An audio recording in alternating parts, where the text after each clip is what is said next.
हर इंसान के जीवन में दो सवाल अक्सर उठते हैं। क्या भाग्य पहले से लिखा होता है और क्या मेहनत करके हम अपना भाग्य बदल सकते हैं? कई लोग भाग्य को दोष देकर थम जाते हैं और कुछ लोग कर्म को अपना धर्म मानकर आगे बढ़ जाते हैं। एक प्राचीन भारतीय कहावत है, भाग्य अधूरी किताब है जिसे कर्म की कलम से पूरा करना होता है। और भगवान श्री कृष्ण ने गीता में कहा, कर्म करो, फल की चिंता मत करो, क्योंकि जब कर्म सच्चे हों तो फल स्वयं मार्ग खोज लेते हैं। भाग्य कोई पत्थर की लकीर नहीं, बल्कि मिट्टी की तरह है, जिसे जैसे चाहो वैसा गढ़ा जा सकता है, पर उसके लिए साहस, तप और दिशा चाहिए। जिसने कर्म को अपना भाग्य बना लिया, उसने जीवन को ईश्वर के बराबर बना लिया। यह कहानी उस विचारधारा को समर्पित है जो यह विश्वास रखती है, मनुष्य अपने कर्मों से ही देवता बनता है और अधर्म से राक्षस। यही संदेश है नीलकंठ का, जिसने कहा, यदि तुम्हारे कर्म सच्चे हैं तो भाग्य को भी झुकना पड़ेगा। नमस्कार दोस्तों, स्वागत है आपका आपके अपने चैनल स्वांशी मोटिवेशन में। झरनों की गूंजती आवाजें, जंगली पक्षियों की चीखें और पत्तों की सरसराहट सब अचानक थम जाती थी जब उस जंगल में घोड़े की टापें सुनाई देती। एक लंबा गठीला शरीर, सिर पर काली पगड़ी, कमर पर तलवार और आंखों में खून। उसका नाम था भैरव। भैरव कोई आम डाकू नहीं था, उसका खौफ दूर दूर तक फैला था। कहते हैं वह इंसान को मारने से पहले उसका नाम नहीं पूछता था, बस देखता था, और अगर उसे आंखों में डर दिखता तो जान ले लेता। भैरव का जन्म एक छोटे से गांव में हुआ था। उसका असली नाम था वीरेन। उसके पिता एक साधारण किसान थे और मां मंदिर में पूजा करती थी। बचपन में वह बहुत शांत था, मगर एक दिन गांव में डाकुओं का हमला हुआ। भैरव के पिता मारे गए और मां को जिंदा जला दिया गया। उस रात एक बच्चा तड़पता रहा और अगले दिन वह गांव से गायब हो गया। और उसी दिन जन्म हुआ डाकू भैरव का। उसने कसम खाई, अब कोई उसे कमजोर नहीं कहेगा, अब वह ही भय बनेगा। कुछ वर्षों बाद भैरव एक गिरोह बनाता है। वह केवल लूटता नहीं, गांवों पर राज भी करता है। उसने जंगल में अपना गढ़ बना लिया था, जहां कोई जाने की हिम्मत नहीं करता था। गांव के ठाकुर भी उसके डर से उसे चुपचाप कर देते थे। पंडित लोग कहते, यह आदमी शापित है, इसके भाग्य में रक्त लिखा है। मगर भैरव को अब कोई फर्क नहीं पड़ता था। उसे लगता था भाग्य ने उसे लूटा, अब वह भाग्य को ही लूटेगा। भैरव की तलवार अब सिर्फ लूटने के लिए नहीं चलती थी, वह अब बदला लेने लगा था। जिसने भी उसकी सत्ता को चुनौती दी वह जिंदा नहीं बचा, और जिसने नहीं दी वह भी जिंदा नहीं बचा। पर हर शेर के जंगल में एक और शिकारी होता है, सूदेवा।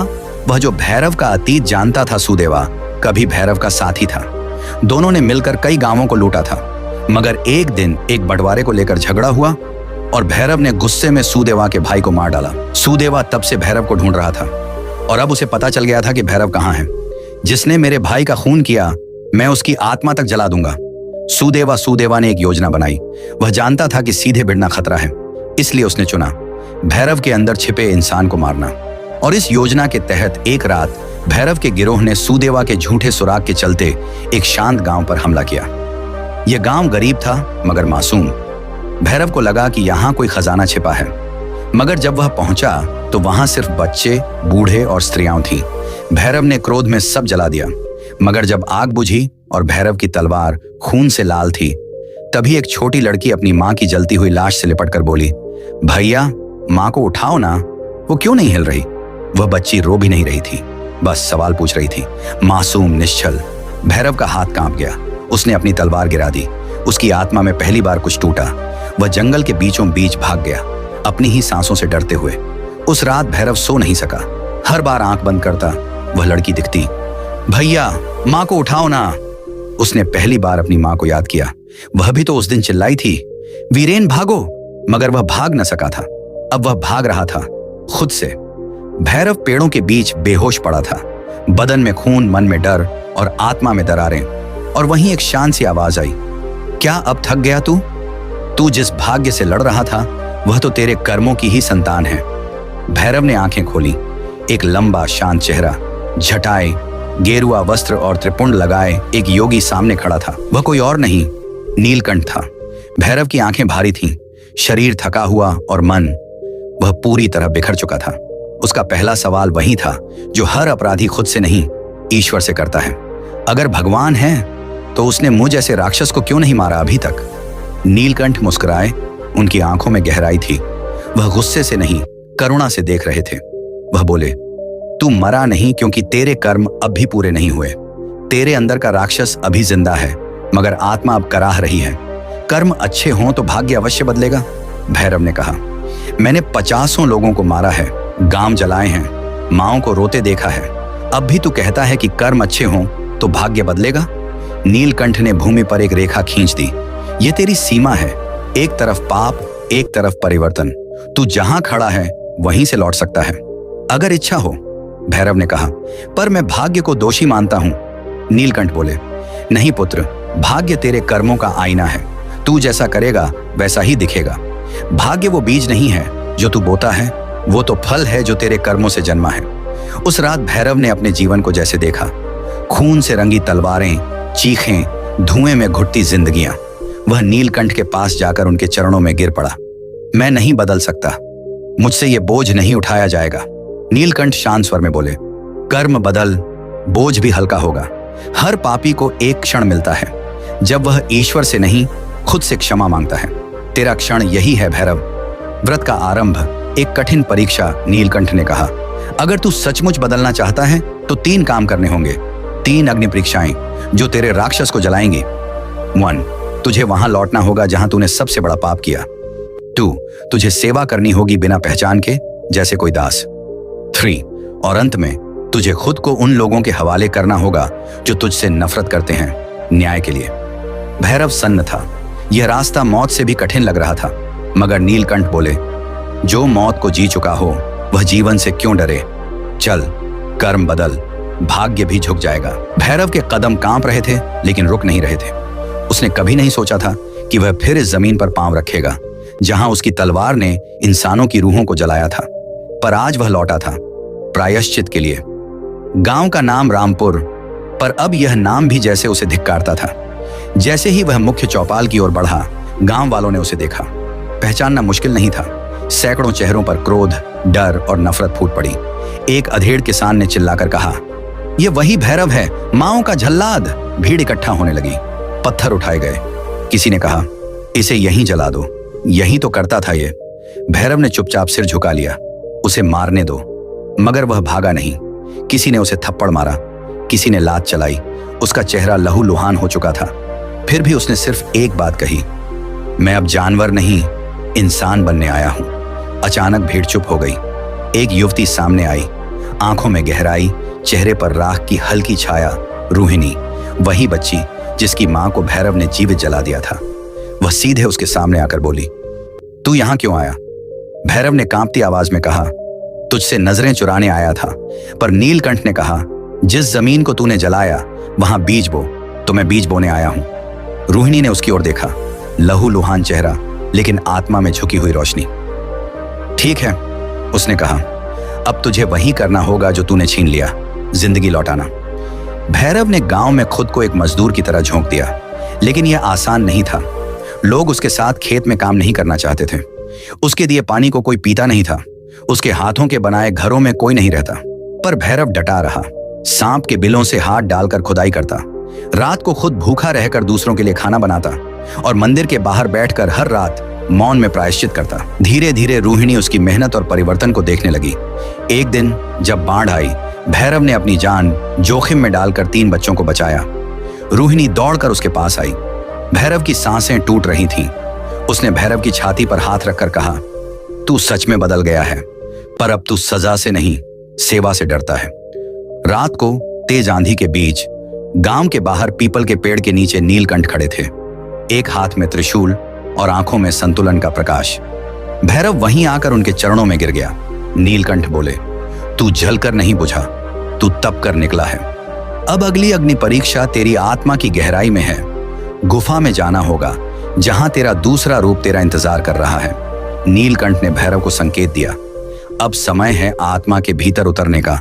वहां एक और भैरव है जो अभी भी तुझ में जिंदा है। उसे हराए बिना तू मुक्त नहीं हो सकता। गांव से 3 दिन की दूरी पर एक वीरान पहाड़ी थी जिसे लोग छाया शिला कहते थे। यहां वर्षों से कोई नहीं गया।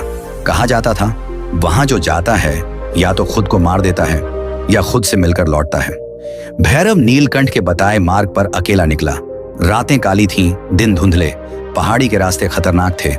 लेकिन जो आदमी अपने पापों से नहीं डरा, वो मौत से क्यों डरे? तीसरे दिन उसे वह गुफा दिखी। एक विशाल अंधेरा द्वार जिसके पास पहुंचते ही हवा भी मौन हो गई। जैसे ही वह अंदर गया, उसके कानों में गूंजने लगी एक आवाज, तू भैरव है या उसका भ्रम?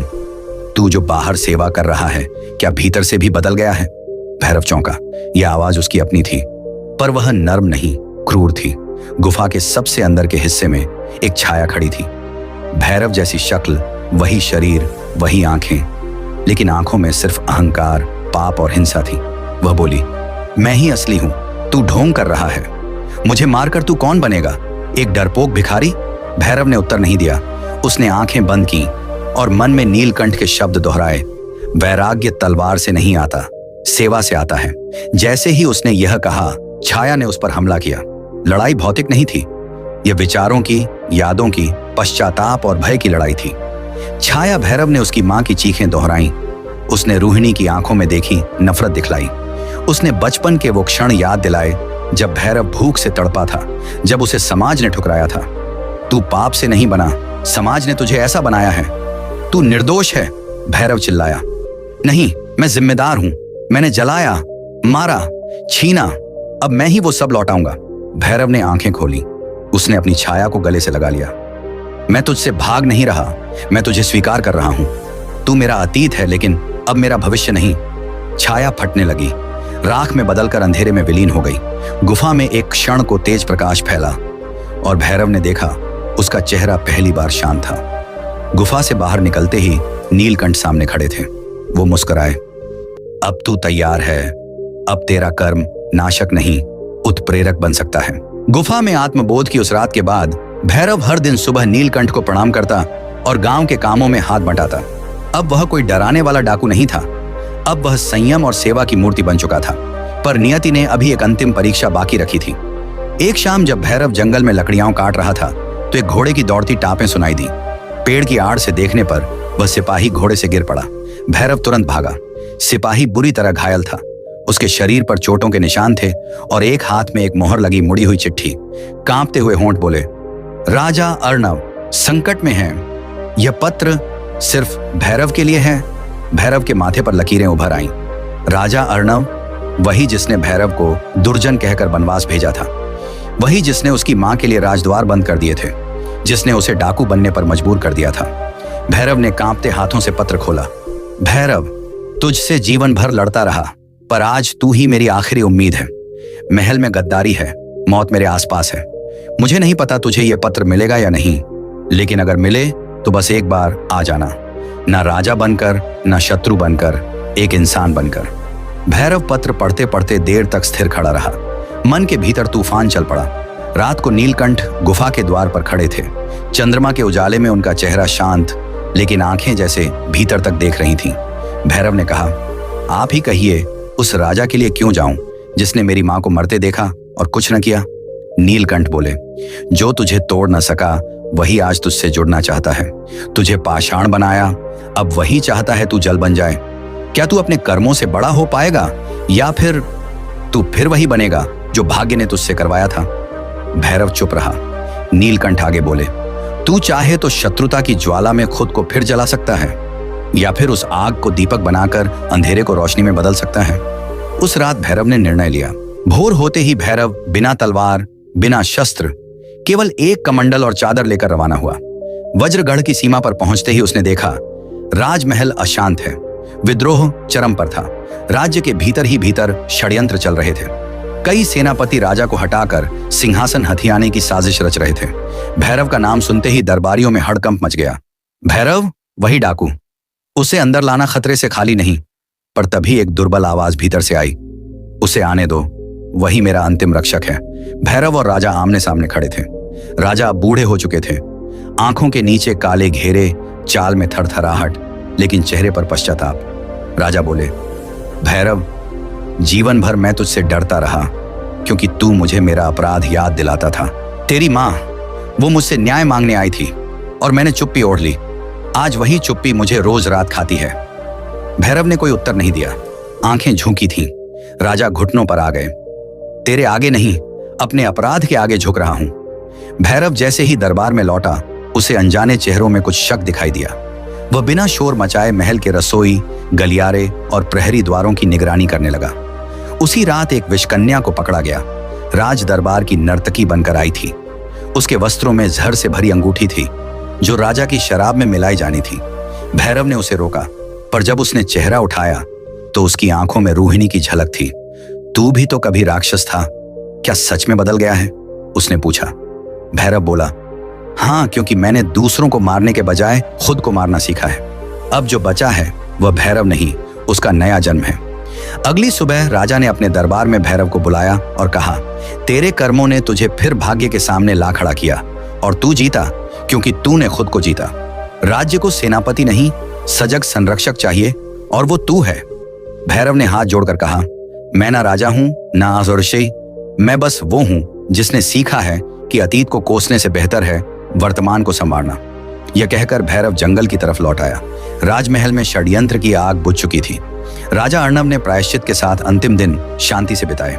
भैरव ने अपनी आत्मा की एक गहराई से सफाई कर ली थी, लेकिन नियति अभी उसे पूरी तरह मुक्त नहीं करना चाहती थी। भूतकाल जो एक दिन उसे डाकू बना गया था, अब फिर लौटने वाला था, लेकिन नए चेहरे के साथ। एक रात जब भैरव अपनी गुफा के बाहर ध्यान मग्न बैठा था, एक जानी पहचानी सीटी की आवाज गूंजी। वह चौकन्ना हुआ। यह वही संकेत था जो उसका डाकू गिरोह जंगल में इस्तेमाल करता था। कुछ ही देर में 3 साएं सामने आए, रघु, नीलवा और कालू, वही पुराने साथी जिनके साथ मिलकर भैरव ने कभी सैकड़ों लूट की योजनाएं बनाई थी। नीलवा बोला, कहीं का नहीं रहा रे तू, राजा की चाटुकारिता करने लगा है। रघु ने ठहाका लगाया, भैरव तू क्या अब वैरागी बन गया है? हमें अपना असली भैरव वापस चाहिए। भैरव ने गंभीर स्वर में कहा, जो भैरव तुम जानते थे वो अब नहीं रहा। मैं अब केवल कर्म में विश्वास करता हूं, बदले में नहीं। कालू फुफकारा, तो भूल जा अपनी पुरानी कस्में, भूल जा अपनी मां की मौत, भूल जा कि इस सत्ता ने तुझे डाकू बनाया था। रघु ने झोले से एक चमचमाता नक्शा निकाला। राजा अब कमजोर है, खजाना गुप्त तहखाने में है, हम तीनों अकेले नहीं कर सकते, पर तेरे साथ पूरा राज्य घुटनों पर होगा। भैरव ने नक्शा वापस धकेल दिया। अब मेरी दृष्टि धन पर नहीं, धर्म पर है। नीलवा हंसने लगा, धर्म? तू भी वही बात कर रहा है जो कभी तुझसे छीनी गई थी। कालू की आंखों में क्रोध था। अगर तू हमारे साथ नहीं तो हमारे खिलाफ है। याद रख, जंगल में तुझे कोई बचाने नहीं आएगा। भैरव उस रात बेचैन था। उसने जाकर नीलकंठ से पूछा, क्या मैं भाग्य को सचमुच बदल चुका हूं या वो फिर मुझे वहीं लौटाना चाहता है? नीलकंठ ने धीरे से कहा, भाग्य सिर्फ अवसर देता है। तू कैसा कर्म करता है वही तय करता है कि तू कौन है। ये अंतिम द्वंद्व नहीं, दूसरों से है, ये युद्ध खुद से है। दिन बाद भैरव को खबर मिली, रघु, नीलवा और कालू ने गांव के बाहर घात लगाकर एक व्यापारी दल को लूट लिया है और अब राजा का पुराना गुप्त खजाना हथियाने की तैयारी में है। भैरव अकेला बिना तलवार उस जंगल की ओर चला जहां उसकी डाकू बनने की कहानी शुरू हुई थी। रात का अंधेरा, चारों ओर सन्नाटा और बीच में जली हुई मशालें, भूतकाल की छाया जैसे फिर जीवित हो उठी थी। भैरव ने सीधे जाकर कहा, जो चाहिए ले लो, लेकिन निर्दोषों का खून मत बहाओ। रघु ने कटार खींच ली, अब तू हमें सिखाएगा? हम तेरे साथ थे जब तू हत्याएं करता था। भैरव ने गहरा सांस लिया, तभी तो जानता हूं कि वो रास्ता अंत में सिर्फ मौत देता है। नीलवा चिल्लाया, कायर, आज तुझे खत्म करेंगे ताकि तेरी तरह और कोई न बदल पाए। तीनों ने भैरव पर हमला किया। भैरव लड़ा, लेकिन बचाव में। उसने वार किए, लेकिन सिर्फ रोकने के लिए। तीनों के वार जितने तीव्र होते, भैरव उतनी ही दृढ़ता से शांत रहता। पर तभी कालू की तलवार भैरव की बांह चीरती हुई निकली। खून बह निकला। भैरव ने तब भी न तलवार उठाई न पलटा वार। उसने बस कहा, अगर मेरा खून तुम्हारे अंदर की आग बुझा सके तो ले जाओ सब कुछ। तभी रघु कांपते हुए पीछे हटा। ये वो भैरव नहीं है, ये वो इंसान है जिसे हमने खो दिया था। भैरव की स्थिरता ने उनमें कुछ तोड़ दिया। कालू के हाथ से तलवार गिर गई। नीलवा ने झुककर कहा, हम समझ नहीं पाए, तू हमसे नहीं खुद से युद्ध कर रहा था और जीत गया। रघु बोला, हमें भी वो शांति चाहिए जो तेरे चेहरे पर है। भैरव अकेला नहीं लौटा, तीनों साथी भी उसके साथ गुफा आए। नीलकंठ मुस्कुराए, अब कर्म का चक्र पूरा हुआ। तू अपने भूत को मिटा नहीं सकता, लेकिन उसे सुधार कर इतिहास बना सकता है। राजा अर्णव बीमार पड़ चुका था। महल के वैद्य जान गए थे कि अब कुछ ही समय शेष है, पर उसकी आंखों में एक संतोष था, जैसे वह कोई अधूरी कहानी पूरी कर चुका हो। भैरव को एक विशेष संदेश के साथ बुलाया गया। महल की छत पर बैठा राजा बोला, जिसे मैंने कभी मृत्युदंड देने की ठानी थी, आज वही मेरे उत्तराधिकारी बनने योग्य लगता है। भैरव, क्या तुम इस राज्य को संभाल सकोगे? भैरव ने नजरें झुकाईं। मैं राजा नहीं बनना चाहता, पर अगर कोई उत्तरदायित्व मुझे मेरे कर्म के लिए दिया गया है तो उसे निभाऊंगा। पर मेरी शर्त होगी, यह राज्य अब युद्ध नहीं, ज्ञान और धर्म से चलेगा। राजा मुस्कुराया। यही तो असली शौर्य है। कुछ ही दिन बाद राजा अर्णव की शांत मृत्यु हुई। अंतिम संस्कार स्वयं भैरव ने किया। भूतपूर्व डाकू रघु, नीलवा और कालू अब अपने पापों का प्रायश्चित करने गांव गांव घूमकर जरूरतमंदों की सहायता करने लगे। उन्होंने कसम खाई, हम अब शस्त्र नहीं, सेवा करेंगे। ये हमारा नया जीवन है। गांवों में लोग अब इन्हें पूर्व पक्षी संत कहने लगे। भैरव ने महल नहीं चुना, उसने एक नया केंद्र बनवाया, कर्म आश्रम, जहां सैनिक नहीं साधक बनते थे, जहां तलवार नहीं तर्क और तप की शिक्षा दी जाती थी। युवाओं को सिखाया गया, भाग्य पर रोना छोड़ो, कर्म बदलो और भविष्य खुद बदल जाएगा। लोग दूर दूर से भैरव के आश्रम में आने लगे। कोई किसान, कोई खोया राजकुमार, कोई अपराधी जो अब खुद को बदलना चाहते थे। एक पूर्णिमा की रात नीलकंठ ने भैरव को बुलाया और कहा, अब मेरी भूमिका समाप्त है। मैं उत्तर की ओर चला जाऊंगा, जहां हिम झरते हैं और सन्यास पलता है। भैरव की आंखें भर आईं। गुरुदेव, आपने जो दिया उसका ऋण मैं कभी नहीं चुका सकता। नीलकंठ ने मुस्कुराकर कहा, जब तू अपने जैसे 10 और बनाएगा तब मेरा ऋण चुक जाएगा। याद रख, कर्म ही धर्म है और धर्म ही सबसे बड़ा राज्य। फिर नीलकंठ चुपचाप जंगल में विलीन हो गया। एक रात्रि भैरव को स्वप्न आया। एक काले सिंहासन पर भाग्य बैठा था, घमंडी, अचल और ऊंचा। भाग्य बोला, तू मुझे हराना चाहता था? भैरव शांत स्वर में बोला, नहीं, मैं सिर्फ ये साबित करना चाहता था कि इंसान को बदलने के लिए मुझे नहीं, खुद को बदलने की जरूरत है। भाग्य मुस्कुराया और अपने मुकुट को उतारकर भैरव के चरणों में रख दिया। तू जीत गया, तेरा कर्म मुझसे बड़ा निकला। भैरव ने अंततः डाकू के नाम को मिटाकर उसे एक प्रतीक बना दिया। किसी भी इंसान का अतीत चाहे जितना काला हो, यदि उसका वर्तमान उजला है तो भविष्य उसे स्वीकार करता है। और लोग अब कहने लगे, वो जो कभी डाकू था आज धर्म का प्रतीक है। नीलकंठ सही थे, कर्म अच्छे हों तो भाग्य भी घुटनों पर आता है। दोस्तों, अगर आपको हमारा यह वीडियो अच्छा लगा हो और इस वीडियो से आपको कुछ सीखने को मिला हो तो हमारे चैनल को लाइक, सब्सक्राइब और शेयर जरूर करें। धन्यवाद।